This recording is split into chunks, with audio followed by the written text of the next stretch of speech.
پاکستان انسانی تاریخ کا وہ واحد بدقسمت ملک ہے جس میں اعلیٰ ترین عدالت میں گزشتہ ایک دہائی سے بار بار ملک کی اعلیٰ دماغ وکیل اور ماہر قانون مختلف اوقات میں اس موضوع پر بحث کرتے رہے ہیں کہ ایک جھوٹا خائن بددیانت اور چور شخص عوام کی قیادت کا اہل ہو سکتا ہے یا نہیں۔ انسانی تاریخ میں بدترین عامر آئے، ظالم بادشاہ عوام الناس پر بدترین ظلم کرتے رہے، انہوں نے شہروں کے شہر جلا کر راکھ کر دیے، فاتحین علاقے رونتے رہے تو انسانی کھوپڑیوں کی مینار تعمیر کرتے رہے، مگر آج تک ان میں سے کسی ایک نے بھی اس ڈٹائی اور بے شرمی کے ساتھ سینہ کڑا کر کے اور جیداری کے ساتھ اس موضوع پر بحث تک نہیں کی کہ ایک جھوٹا بددیانت اور خائن شخص بھی کسی منصب کا اہل ہے یا وہ ایک قابل احترام شخص ہے۔ شاعر بادشاہوں کے قصیدے لکھتے رہے، عام لوگ اور خواص ان کی عظمت کے گن گاتے رہے، لیکن تاریخ میں کبھی کسی نے شرم و حیا اور اخلاقی و اقدار کا لبادہ تار تار کرتے ہوئے یہ نہیں کہا کہ میں اپنے مطلوب بادشاہ کی اس لیے عزت کرتا ہوں، تکریم کرتا ہوں، اسے اپنا بادشاہ مانتا ہوں کیونکہ وہ جھوٹا بددیانت یا خائن ہے۔ اس ذلت و رسوائی کا امین بدقسمتی سے میرا ملک پاکستان ہی بنا، اور یہ جرت بھی پاکستان کی پارلیمنٹ نے ہی کی کہ 22 اگست 2017 کو الیکشن قوانین میں فخری انداز میں ایک ایسی ترمیم منظور کی جس کے تحت اس شخص کو بھی پارٹی سربراہ بنانے کی اجازت دی گئی، جس میں چاہے دنیا جہاں کا کوئی عیب ہو اور وہ یا کسی بھی جرم میں سزا کاٹ چکا ہو، ایک قاتل، رساگیر، ڈاکو، سیریل کلر، قبضہ مافیا کا سرپرست، غرض ہر وہ شخص جس پر یہ جرائم ثابت ہو جائیں اور عدالت اسے سزا بھی سنا دے، وہ پارٹی سربراہ بن سکتا ہے۔ تاریخ نے اس دور کے اراکین پارلیمنٹ کو ایک موقع اور دیا تھا کہ وہ اپنے اس گناہ سے نجات حاصل کر لیتے۔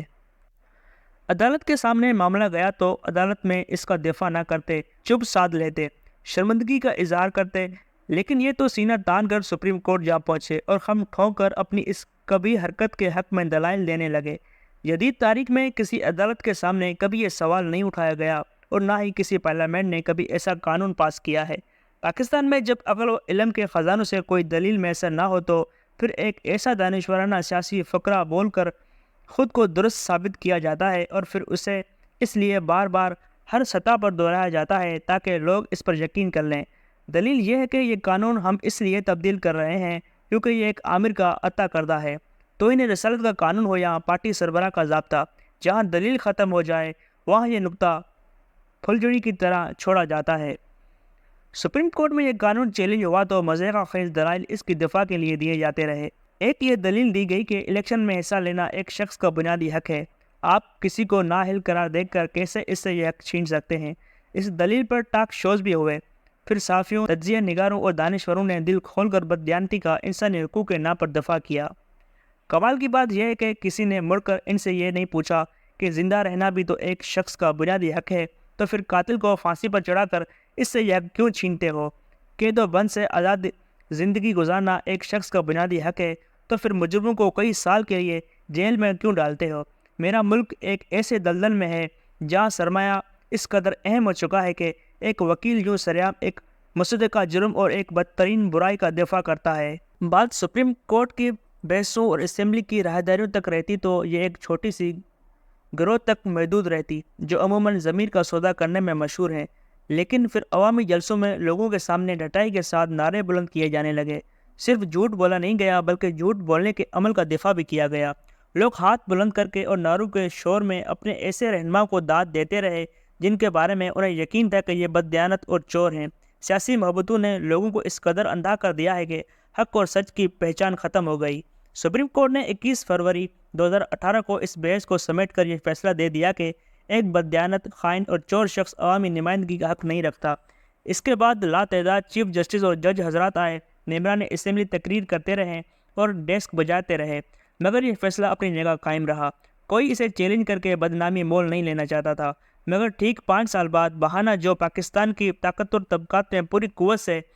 اس ملک کے پورے نظام عدل کو ہی ایسے افراد کے سامنے سربسجود کر دیا جن کے بارے میں نہ صرف عدالت نے بددیانت ہونے کا حکم صادر کر دیا تھا بلکہ آج تو عوام کی اکثریت بھی پکار کر کہہ رہی ہے کہ یہ خائن، بددیانت اور چور ہیں۔ قوموں کی تاریخ میں جب کبھی ایسا لمحہ آیا تو پھر مالک کائنات نے 2 طرح فیصلے صادر فرمائے،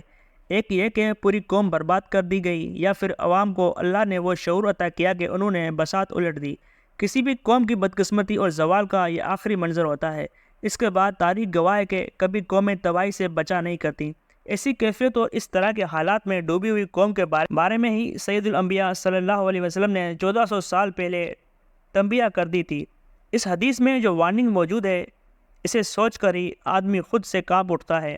رسول اکرم صلی اللہ علیہ وسلم نے فرمایا، میں تم پر احمق لوگوں کی قیادت سے اللہ سبحانہ و تعالیٰ کی پناہ مانگتا ہوں۔ صحابہ نے پوچھا، احمق کی قیادت کیا ہے؟ آپ صلی اللہ علیہ وسلم نے فرمایا، وہ حکمران جو میرے بعد آئیں گے، جو میری تعلیمات پر عمل نہیں کریں گے، جو میری سنت پر نہیں چلیں گے، جو کوئی ان کے جھوٹ پر یقین کرے گا اور ظلم و جبر میں ان کی مدد کرے گا، وہ مجھ میں سے نہیں اور میں اس میں سے نہیں، اور نہ ہی وہ حوض کوثر میں مجھ سے ملاقات کرے گا، اور جو ان کے جھوٹ پر یقین کرے گا اور ظلم و جبر میں ان کی مدد نہیں کرے گا، وہ مجھ سے ہے اور میں ان سے ہوں، اور وہ حوض کوثر پر مجھ سے ملے گا۔ رسول اکرم صلی اللہ علیہ وسلم نے عربی لفظ امارت الصفا استعمال کیا۔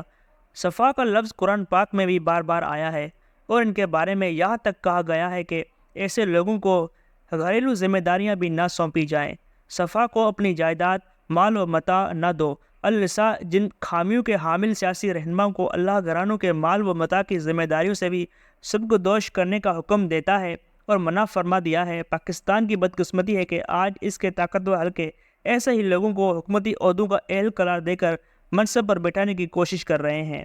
کسی قوم کا زوال اس سے زیادہ اور کیا ہوگا کہ اگر کوئی شخص بددیانتی اور چوری کے صرف الزام میں نوکری سے نکال دیا جائے تو سرکاری نوکری کے لیے ساری زندگی کے لیے نااہل ہو جاتا ہے۔ بینک میں فراڈ کرنے والا کسی دوسرے بینک میں ملازمت حاصل نہیں کر پاتا۔ عدالت میں جرم ثابت ہونا تو بہت دور کی بات ہے، اگر کسی ملازم پر مقدمہ ہی درج ہو جائے، یہاں تک کہ اس کے بارے میں عرف عام میں یہ مشہور ہو جائے کہ یہ شخص بددیانت ہے، تو کوئی اسے اپنے گھر میں چوکیدار نہیں رکھتا، صفائی اور جھاڑو پونچھ کی ذمہ داری بھی نہیں سونپی جاتی۔ بیٹیوں کا رشتہ آ جائے اور صرف اتنا سا بھی علم ہو جائے کہ اس لڑکی کی شہرت اچھی نہیں تو لوگ رشتہ نہیں دیتے۔ کوئی یہ دلیل نہیں سنتا اور نہ ان کی کوئی یہ دلیل مانتا ہے کہ لوگ ہمارے اولاد کے بارے میں ایسے ہی باتیں بناتے ہیں۔ پولیس نے ہمارے خلاف جھوٹا مقدمہ درج کر دیا ہے، کون سا کسی عدالت میں ثابت ہوا ہے کہ ہمارے اولاد مجرم ہے؟ سب صاف رشتے دینے سے انکار کر دیتے ہیں، لیکن ہم اپنے بددیانت قائدین کی سربلندی پر کس قدر خوش ہوتے ہیں۔ ان کو طاقتوروں کی آشرواد ملے تو شاداں و فراں ہو جاتے ہیں۔ امارت الصفا یعنی احمقوں کی حکومت کی خواہش کرتے ہیں۔ بددیانت اور ظالم حکمرانوں کی حمایت کرنے والوں کو روز حشر اپنے انجام کا بھی خوف نہیں، جبکہ رسول اکرم صلی اللہ علیہ وسلم نے واضح فرما دیا کہ ایسے لوگ حوض کوثر پر میری ملاقات سے محروم کر دیے جائیں گے۔ ایک لمحے کے لیے میدان حشر کی سختی کا سوچیں اور رسول اکرم صلی اللہ علیہ وسلم کی شفاعت سے محرومی کا تصور کریں، اور پھر ظالم، بددیانت، خائن اور چور جس کا چاہے آپ ساتھ دیں، عوام ہو یا طاقتور اشرافیہ، دونوں روز حشر اپنا انجام سوچ لیں۔